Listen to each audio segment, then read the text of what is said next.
नमस्कार। आज हम आचार्य प्रशांत की एक किताब है डर और मौन से आत्मबोध जी उससे जुड़े कुछ नोट्स और समरी देख रहे हैं। जी।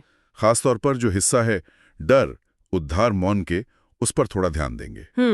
मकसद यही है कि इन विचारों को जरा खोल कर समझें कि भाई ये डर असल में है क्या, कहाँ से आता है ये। हाँ, और स्रोत के हिसाब से मौन और आत्मबोध से इससे निपटा कैसे जा सकता है। बोलो वही और ये जरूरी है क्योंकि डर तो हम सबके जिंदगी में कहीं ना कहीं होता ही है, अलग अलग शक्लों में। हाँ, ये बात तो है। स्रोत सामग्री में एक बड़ी दिलचस्प बात से शुरुआत हुई है जी। कि डर एक तरह की मानसिक साजिश है। मानसिक साजिश सुनने में ही थोड़ा गहरा लगता है। हाँ, शब्द अपने आप में काफी वजनदार है। तो चलिए इसी को समझने की कोशिश करते हैं। जो मेन आइडिया निकल कर आ रहा है वो ये कि डर कोई बाहरी चीज नहीं है, मतलब बाहर से नहीं आता, ये हमारी अपनी अंदर की हालत है। बिल्कुल, एक अंदरूनी स्थिति। और ये पैदा कहाँ से होती है? स्रोत कहते हैं इसकी जड़ है हमारी अपनी असुरक्षा। वो जो एक एहसास होता है ना कि मुझ में कुछ कमी है। हाँ बिल्कुल। कि मैं अधूरा हूँ, अपूर्ण हूँ। ये सिर्फ कॉन्फिडेंस की कमी वाली बात नहीं है। ये उससे ज्यादा गहरी चीज है, जैसे अस्तित्व के लेवल पर एक खालीपन महसूस होना। स्रोत कुछ ऐसा ही इशारा करते हैं। तो ये जो कमी वाली भावना है ये हमें कैसे असर करती है? क्या इसी वजह से हम बाहरी चीजों पर टिक जाते हैं? हाँ बिल्कुल, यहीं पर बात और खुलती है। देखिए, जब अंदर से वो खालीपन या अधूरापन लगता है ना, तो हम क्या करते हैं? हम बाहर देखते हैं उस खालीपन को भरने के लिए। लोगों में, रिश्तों में, कामयाबी में, चीजों में, पहचान में। हाँ, पहचान में हम कोशिश करते हैं कि इन बाहरी चीजों से हमें अपनी कीमत मिले, सुरक्षा मिले, खुशी मिले। स्रोत इसी को निर्भरता कह रहे हैं। अच्छा। और यहीं से डर का खेल शुरू होता है। तो ये निर्भरता ही डर को पैदा करती है या उसे बनाए रखती है? क्या कहते हैं स्रोत? स्रोत के हिसाब से ये उसे बनाए रखती है, उसे खाद पानी देती है, समझ लीजिए। अच्छा, कैसे? क्योंकि जिन बाहरी चीजों पर हम टिके हैं वो सब तो बदल सकती है ना। हाँ वो तो पक्का है। छिन सकते हैं, खत्म हो सकती हैं, लोग बदल जाते हैं, रिश्ते वो भी बदलते हैं, टूटते हैं, कामयाबी हमेशा नहीं रहती, चीजें खो जाती हैं। तो जब हमारा पूरा वजूद ही इन बाहरी बदलने वाली चीजों पर टिका हो, बिल्कुल, तो उनको खोने का डर, उनके बदल जाने का डर, वो तो लगातार बना ही रहेगा ना। हाँ, ये तो एक चक्कर जैसा बन गया। फिर अंदर कमी महसूस हुई, बाहर सहारा ढूंढा और उस सहारे के छिन जाने का डर पैदा हो गया। बिल्कुल, अंतहीन चक्कर। और शायद इसी को वो मानसिक साजिश कह रहे हैं। हाँ, ये शब्द मुझे अभी भी खींच रहा है, मानसिक साजिश। इसका मतलब क्या हुआ? ये साजिश किसके खिलाफ है? हमारे ही खिलाफ, हमारी शांति के खिलाफ, हमारी स्पष्टता के खिलाफ। स्रोत बताते हैं कि मानसिक साजिश का मतलब है कि डर हमारी सोच को, हमारी समझ को, यहाँ तक कि हम दुनिया को कैसे देखते हैं, उस पूरी चीज को ही बिगाड़ देता है। मतलब एक तरह का फिल्टर लगा देता है। हाँ बिल्कुल, एक ऐसा फिल्टर जिससे दुनिया वैसी नहीं दिखती जैसी है, बल्कि वैसी दिखती है जैसा हमारा डर उसे दिखाना चाहता है। ओह, यानी सच्चाई पर पर्दा डाल देता है। हाँ, कह सकते हैं। और ये हमें अभी में, इस पल में जीने नहीं देता। हम या तो पीछे जो हुआ उसके डर में अटके रहते हैं, या आगे क्या होगा उसकी चिंता में। सही, भविष्य की चिंता। ये हमें ऐसी ख्याली चीजों और खतरों में उलझाए रखता है जिनका शायद असलियत से कोई लेना देना ही ना हो। मन लगातार बुनता रहता है, अगर ऐसा हो गया तो, कहीं वैसा ना हो जाए।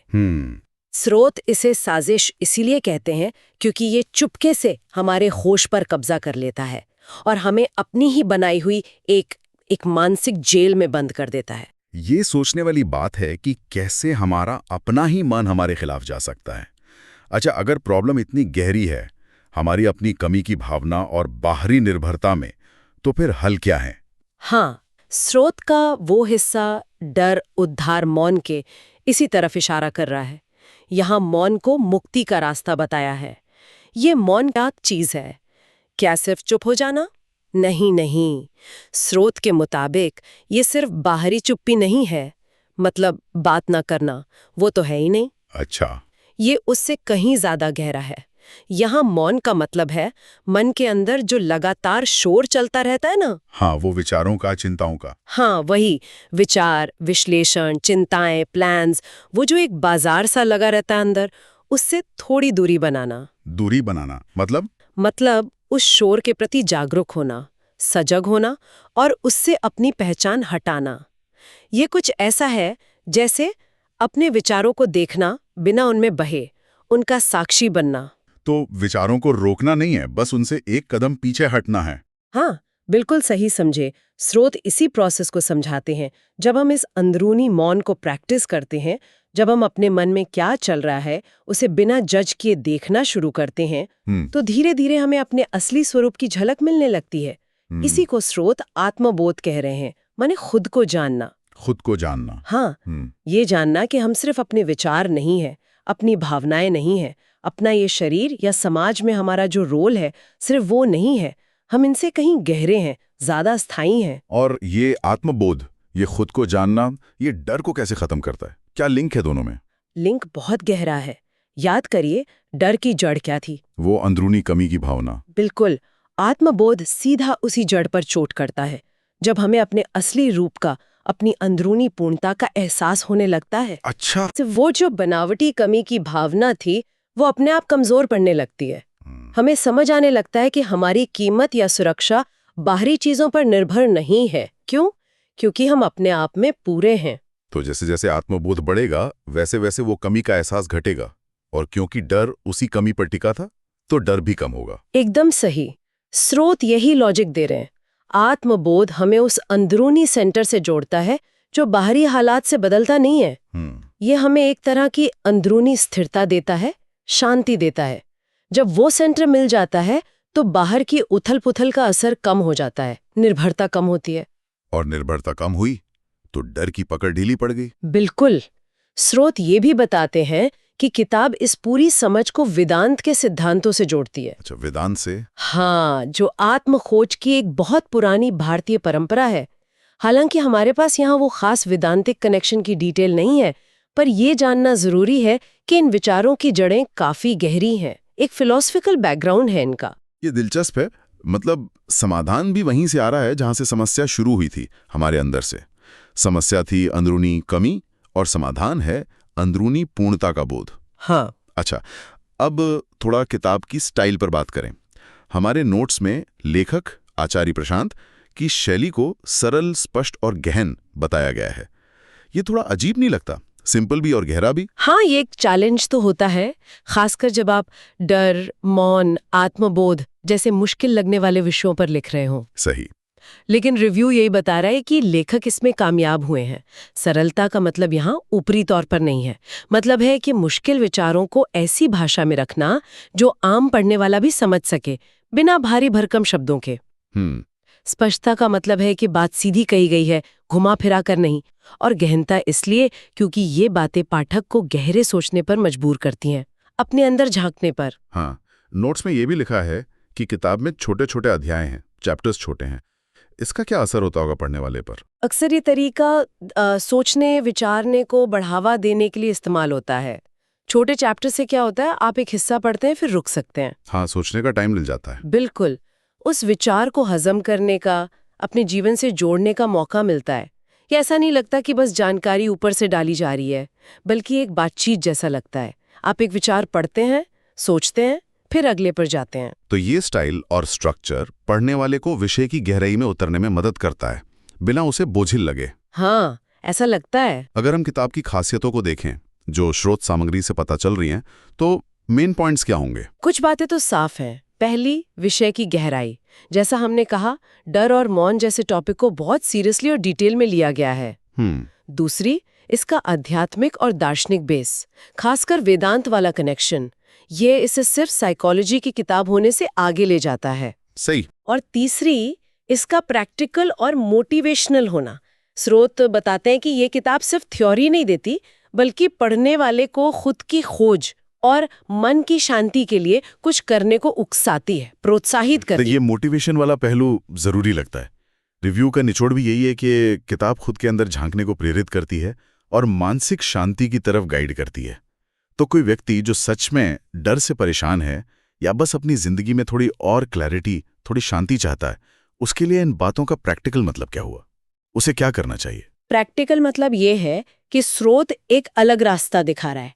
आमतौर पर जब हम डरते हैं तो हम क्या करते हैं? या तो भागते हैं डर से, हाँ, या उसे कंट्रोल करने की कोशिश करते हैं, या फिर ध्यान बटाने की कोशिश करते हैं। सही। स्रोत कह रहा है कि ये सब बाहरी इलाज है, शायद थोड़ी देर के लिए राहत दे दे। असली हल अंदर मुड़ने में है। यानी डर को दुश्मन न समझें, बल्कि एक मैसेज देने वाला समझें। हाँ, कुछ ऐसा ही। डर को एक सिग्नल की तरह देखें। सिग्नल कि कहीं ना कहीं हम अपनी अंदरूनी पूर्णता से दूर हो गए हैं और बाहरी चीजों पर ज्यादा टिक गए हैं। बिल्कुल। तो पहला कदम है इस अंदरूनी हालत को मानना, एक्सेप्ट करना, बिना खुद को कोसे। और फिर दूसरा कदम है मौन का अभ्यास शुरू करना। कैसे? ध्यान से? हाँ, ध्यान के जरिए हो सकता है। ये बस दिन में कुछ पल निकालकर अपने विचारों और भावनाओं के प्रति जागरूक होने से, होश रखने से कि अंदर चल क्या रहा है। स्रोत का इशारा यही है कि ये अंदरूनी सफर ही हमें आत्मबोध तक ले जाएगा और आखिर में डर से मुक्ति दिलाएगा। तो ये सीक्वेंस जरूरी है। डर की जड़ समझना, अंदरूनी कमी, हल की दिशा पहचानना, मौन और आत्मखोज, और फिर उस रास्ते पर चलना, आत्मबोध पाना। बिल्कुल। स्रोत सामग्री का निचोड़ यही है। डर एक अंदरूनी मामला है जिसकी जड़ हमारी अपनी ही मानी हुई कमी के एहसास में है। इस डर से पक्की मुक्ति का रास्ता बाहर के हालात बदलने में उतना नहीं है जितना अपनी अंदर की समझ बदलने में है। और इस बदलाव की चाबी है मौन के जरिए खुद को देखना, समझना, जो आत्मबोध तक ले जाता है। और वही आत्मबोध उस कमी के एहसास को मिटाता है जिस पर डर पलता है। एकदम। इसीलिए ये कनेक्शन जरूरी है। बिल्कुल। मौन, उससे आत्मबोध, और उससे डर से मुक्ति। जी। तो संक्षेप में कहें तो आज हमने आचार्य प्रशांत की किताब के कुछ हिस्सों पर आधारित विचारों को समझा। डर जो बाहरी हालात से नहीं बल्कि अंदर की कमी के एहसास से पैदा होता है। हाँ। और मौन जो उस कमी को पाट कर आत्मबोध और फिर डर से आजादी पाने का एक जरिया है। जी हाँ, ये डर को देखने और उससे डील करने का एक गहरा नजरिया है, शायद कुछ लोगों के लिए नया भी हो। और ये हमें एक बहुत काम के सवाल पर सोचने के लिए छोड़ जाता है। अगर ये माने कि डर हमारी मानी हुई अंदरूनी कमी से पैदा होता है, तो जरा सोचिए। हाँ। हमारी जिंदगी के और कौन-कौन से पहलू, हमारी इच्छाएं, हमारे रिश्ते, हमारी पसंद नापसंद, हमारे फैसले, क्या वो भी कहीं ना कहीं इसी छिपी हुई कमी की भावना से असर में नहीं होंगे? अच्छा। हो सकता है हम उन्हें डर ना कहें, लेकिन क्या उनकी जड़ में भी वही असुरक्षा, वही खालीपन काम कर रहा है जिसे भरने के लिए हम लगातार बाहर भाग दौड़ कर रहे हैं? या ये वाकई एक गहरा सवाल है सोचने के लिए। इसी विचार के साथ आज की ये बातचीत यहीं खत्म करते हैं।